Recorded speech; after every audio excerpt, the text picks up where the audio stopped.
আশা করছি আপনারা সকলেই খুব ভালো আছেন। কথা অনুযায়ী আমি আজকে লামাহাটা ইকো পার্কের উপরে ভিডিওটা নিয়ে এসেছি। চলুন বেশি দেরি না করে আমরা প্রবেশ করি লামাহাটা ইকো পার্কের মধ্যে। এখন আমরা লামাহাটা ইকো পার্কে আছি, যেটার মধ্যে এন্ট্রি ফি 15 টাকা করে আপনাদের নেবে। ওপরে পাইন বাগান আছে, বাট এখন টোটালটাই ক্লাউডির জন্য টোটালটাই দেখা যাচ্ছে না। আমি চেষ্টা করবো যতটা দেখানো। লামাহাটা ইকো পার্ক এবং তিনচুলের টি গার্ডেন খুব পাশাপাশি অবস্থিত। তো যারা টি গার্ডেনের ভিডিওটি দেখেননি তো আই বাটনে গিয়ে আপনারা অবশ্যই দেখে নেবেন।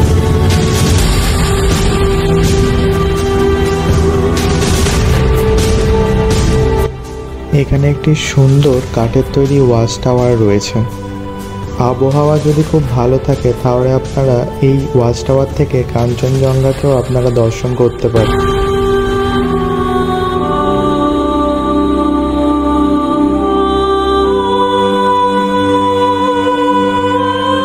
এই পার্কের উপরেতে একটা ছোট জলাশয় রয়েছে, যেটা আপনাদেরকে ট্রেকিং করে উঠতে হয়, কিন্তু আমাদের ওয়েদার খারাপ থাকার জন্য সেই জলাশয়টা আমরা যেতে পারিনি। আপনারা আসলে অবশ্যই চেষ্টা করবেন যাওয়ার।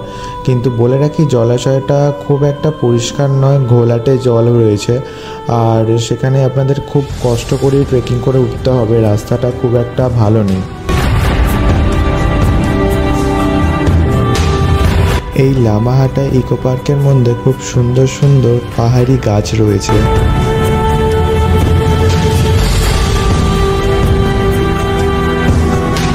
আবহাওয়া যদি খারাপ থাকে আপনারা এই পার্কের মধ্যে প্রবেশ করে কিছুই দেখতে পাবেন না।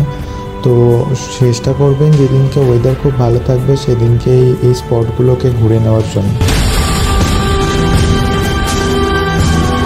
এই সুন্দর পাইন বাগানের মধ্যে আপনাদের নিজেদেরকে বারবার হারিয়ে যাওয়ার জন্য ইচ্ছা করবে।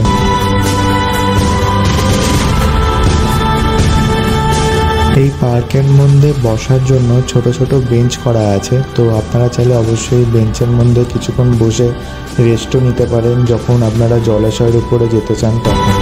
আজকের জন্য এটুকুই, দেখা হচ্ছে আবার পরের ভিডিওতে। ততক্ষণের জন্য বিদায়, এবং ভালো লাগলে অবশ্যই পাশে থাকবেন। ধন্যবাদ।